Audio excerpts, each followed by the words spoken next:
Hey guys, Rob Lally here. I've got a great video today that will blow your mind, okay? And the video is, if I was to start again on LinkedIn, how would I build up my profile? How would I build up my connections? How would I get my business started on it? Now, I do know a few things about LinkedIn. I know I actually coach people on it as well. I've had a ton of opportunities from LinkedIn. I've created a business which brings in 5 figures a month. And I have also met a lot of amazing people as well, met a great bunch of people and done business with a great bunch of people as well. With that said, I've also made tons and tons and tons of mistakes as well. And in this video, I'm just going to give you the streamlined process of what I'd do if I had to start again today. So first of all, let's start with point number one. What would I do? Well, first of all, if I was setting up a LinkedIn profile and I just signed up to the platform, I would actually find a person or a group of people that needed help, right? So I'd theorize in my head, I'd think, what type of problems could I be solving? Who is the niche of people I am going to target? And the reason why I need to do this is because I want to add a bunch of people into my network who are actually relevant to the problem I am solving, right? Because basically, like, I could be, talking about how I help etc., do etc. And if nobody actually listens in the audience, then I'm not going to make any money at all, right? So I need to understand and pick a niche, right? And once I've picked a niche and once I've picked a bunch of people I want to target, I would then actually go and speak to this market. I still do it now. I tell my clients to still do it now if they need to. And I'd go and interview probably 30 to 50 different people in this niche, right?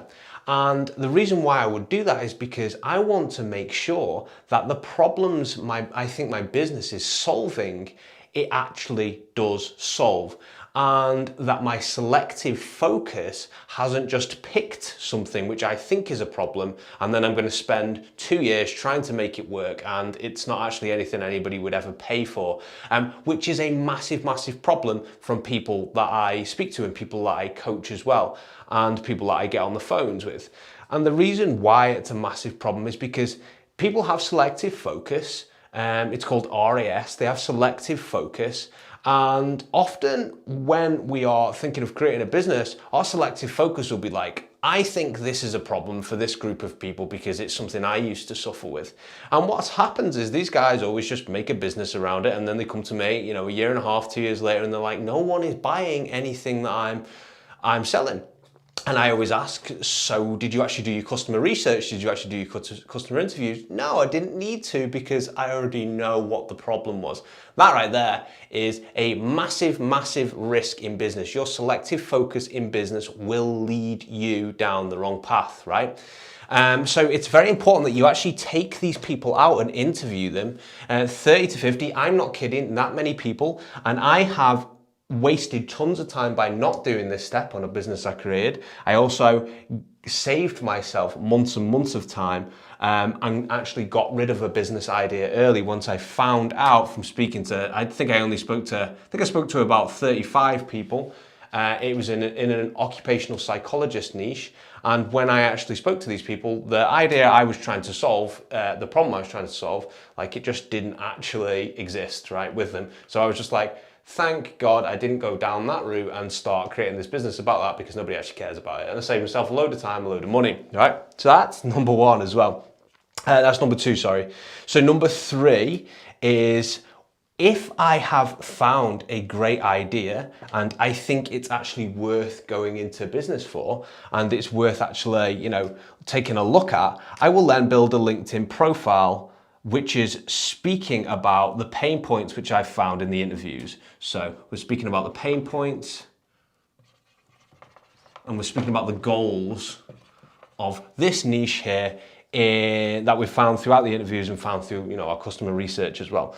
That's what I would do. These very important steps here. I'm all about front loading work. I hate and I hate to hear stories of people who spent a long time on something and years down the line they found out that it was never going to be profitable and it'd never work, right? I am all about front loading work. Do your customer research, do it properly, speak to 30 to 50 people in your market, test, and then validate your idea to see if it actually works. Because tell you what, it sucks when you get all the way down the line and then you have to just basically delete something because it's not working for you.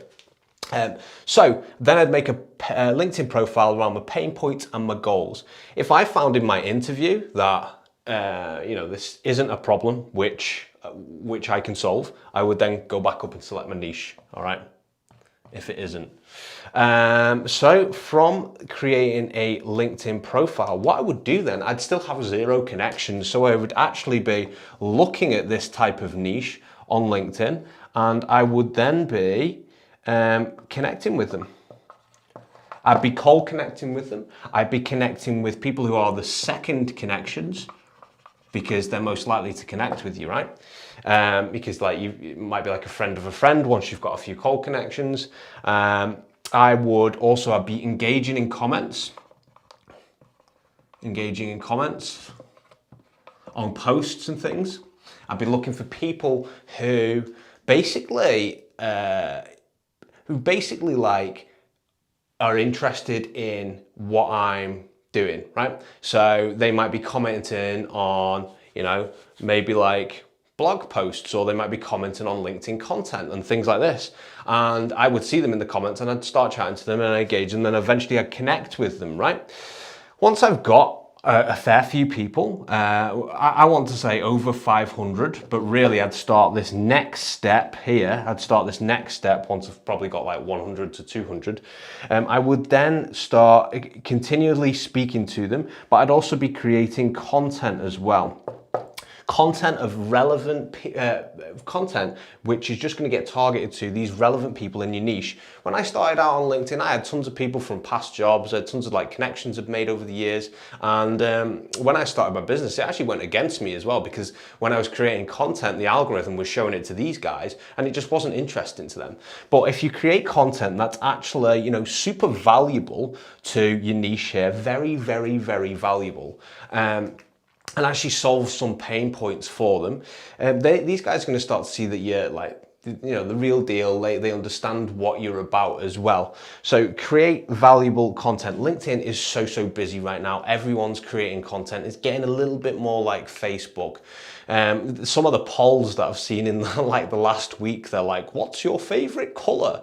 And basically people are just doing it for engagement. But the great thing about that is if people are playing that game of low engagement, then you could pretty much beat them, because their content's so low quality. So I would be creating content, and once these guys start to show interest in it, then you can reach out to them, or chat to them in the comments for a little while, warm them up, nurture them a little bit. And then once they actually start engaging with them, you can reach out to them and then try to get them on a call, right? And with, up to 500 people, these steps I'm oversimplifying this, of course. These steps to get each of these right, they take time. They also take experience as well. They take finesse when you're messaging people, so that you just don't scare them off, right? And that you actually land well with them, which is something I coach my on.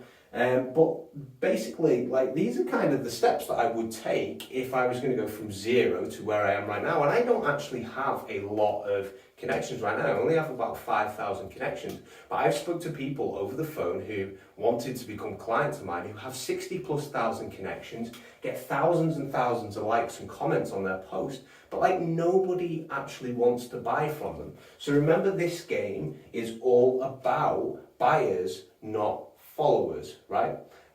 Buyers, not followers. Remember that. We don't care about views. We care about the people who actually want to buy from us. And this could be people who maybe just really like what we're about, really like our content, really find it helpful and things like this. We're always going for, the 1,000 true fans rather than the 1,000,000 followers, right? 1,000,000 followers doesn't mean anything. 1,000 true fans, these guys will pay for your work, they'll pay for your services, they'll pay for your coaching, whatever you're selling, again and again and again, as long as they like, trust you, and understand that you could probably solve their problems. So that's what you should always be focusing on there. So that is the steps I'd take.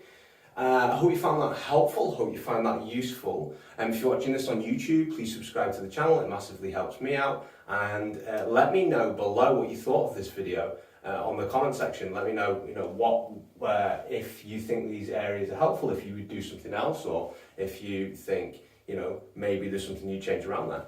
Hope you enjoyed this video, guys. Have a great day.